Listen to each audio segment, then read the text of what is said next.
Welcome to this special episode of the Mainstreet Show. I'm your host, Jackson Redinger. Thank you for tuning in.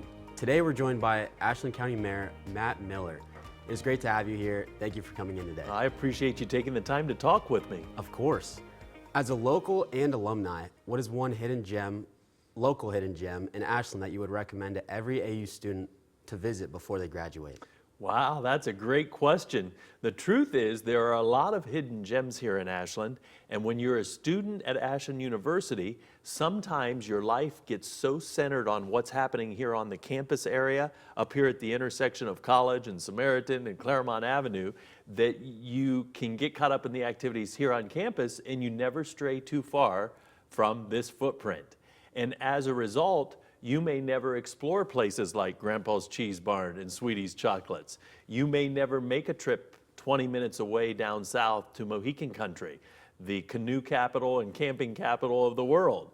You may never get to visit the historical theater in Hayesville, Ohio, the Opera House, that is truly like stepping back in another time in our nation's history. Those would be just a few of the gems that come to mind right away. Here in the city of Ashland, you know, things that I think of as gems are the unique restaurants that we have. With Uniontown Brewery now having not only the restaurant, but their new Third Place bar, the Ohio Fire Pizza, South Street Grill, all of those are restaurants that are unique to us here in Ashland. And like I said, you've got great food here on campus, and it can be easy to focus all your time and attention on what's going on here. But if you just stray a few blocks away, you can certainly find some wonderful amenities to enjoy while you're a student here in our community. Yeah, I think that's a great tip. How would you say the city is using Ashland's unique culture to convince AU graduates to stay and potentially begin their careers here? Well, first of all, I will tell you, we have made a conscientious effort on making Ashland the most livable city around. I've talked about that for the last several years that I've been serving as mayor, and I think at times people wonder, well, what does that mean, being the most livable city? Well, the way I come to describe it to people is the most livable city means we're the place that people want to be. This is the place that people want to call home. And how do we do that? By making sure that Ashland is safe, affordable, and fun. And of course, if we're going to retain college students that have come to school from other places around Ohio, around the region, now they're facing graduation and trying to figure out where to go to find a job, we not only have to make sure that it's safe, affordable, and fun, but that there's also unique and interesting job opportunities here. And so I guess the answer to your question would be, first of all, to make it affordable and fun and clean, affordable, safe, and fun, we have introduced so many different activities throughout the year that are centered around holidays. So for example, one of the reasons we introduced our St. Patrick's Day celebration and decorating our downtown with green and changing the creek green on St. Patrick's Day is because we wanted something for people to look forward to do in early spring. Then we've come up with our Big Splash Pool Party in the summer months, something for our young people and their families to look forward to. The most fabulous pool party around with thousands and thousands of rubber duckies and free food at our city pool that's located in Brookside Park. Of course, we now have a marvelous Christmas celebration with our Christmas parade, the biggest parade of the year. You know, last year we attracted more than 24,000 people to our Christmas parade and our official tree lighting. That's coming up, of course, here very soon in the month of December. But all of those are different things that we've added to make Ashland the most livable city around. In addition, working with businesses and entrepreneurs to add new restaurants, new bars, new gift boutiques, and so on, that also creates a very livable atmosphere. And then there are those things that you would come to expect from any government, and that is keeping us safe and clean. We make sure that we have a strong police force. We make sure that we also have a city crew that is constantly looking at ways to clean up our communities, clean up trash, polish up our street poles, improve our signage, and so on. All of those things matter and add to the quality of life here. And here's what I will say to you. The reality is this. There are a lot of other communities out there that are wealthier than our community, that probably have more fabulous buildings on their main street, that might be taller and glittery, and all sorts of different things other cities can offer that we cannot offer. But the things that matter and that are needed for a high quality of life, we do them and we do them well. And that is keeping a safe community.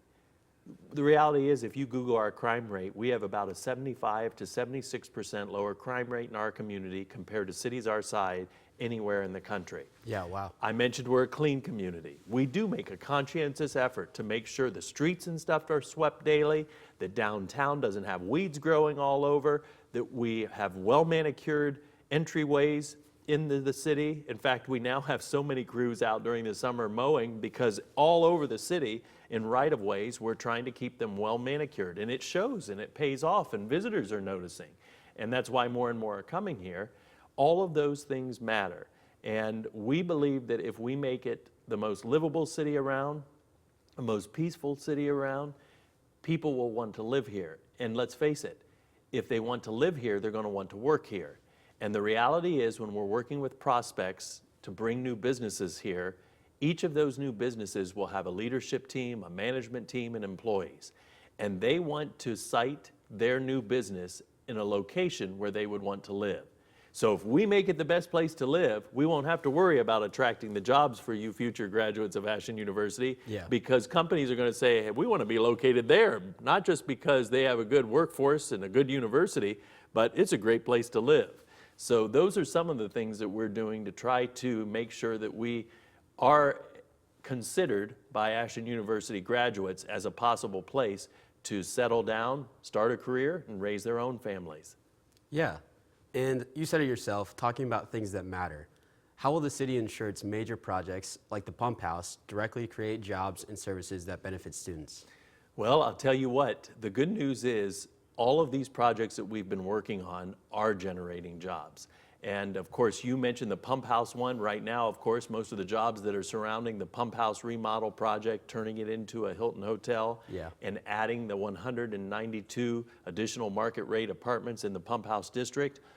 The jobs that are being created as a result of those projects now, of course, are a lot of construction jobs, a lot of labor jobs, and some design work done by engineers and architects. So those are the types of jobs that are generated by those particular projects.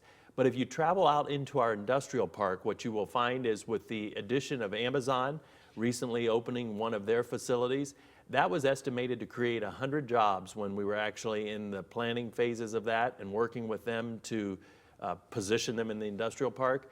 Well, they have not even been open a year, and they've already employing 200 people. So double what they were even anticipating. And there's a variety of jobs involved in that 200-person workforce.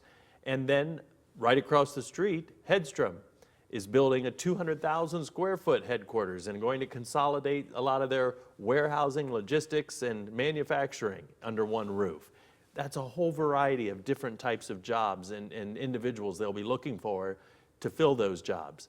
Just down the street, we have another company that is Crown Jewels, and they have a headquarters in downtown Ashland, but they're expanding, have just landed some major contracts, and in the spring they'll be building. And one of the things I love about what they do is they are attracting a whole group of young professionals to do the graphic arts work and all that type of thing that goes into the success of their business. And I could continue down the list, but every time we are successful at landing a new company, whether it be someone to build an apartment building or someone to remodel a hotel, or even those projects in the industrial park that I mentioned, it's creating new job opportunities for future Ashland University college graduates. Yeah. Well, that's all the time we have today. Mayor Miller, thank you so much for coming out and talking with me. That's it for this special episode of the Mainstreet Show. Make sure to follow us across all social media at AUTV Ashland. I'm your host, Jackson Redinger. Thanks for watching.